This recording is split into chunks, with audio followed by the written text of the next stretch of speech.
হলে কি করবেন?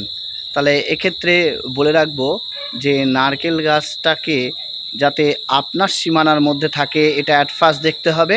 আর দ্বিতীয়ত দেখতে হবে আপনার সীমানা লঙ্ঘন করে যাতে উচ্চতার দিক থেকে সেটা যেন ঢলে না পড়ে প্রতিবেশীর দিকে, সেটাও কিন্তু আপনাকে খেয়াল রাখতে হবে। পাশাপাশি আপনার যে নারকেল গাছের শিকড় সেটা যেন প্রতিবেশীর কোনোভাবেই যেন ক্ষতি না করে, সেটাও কিন্তু আপনাকে লক্ষ্য রাখতে হবে।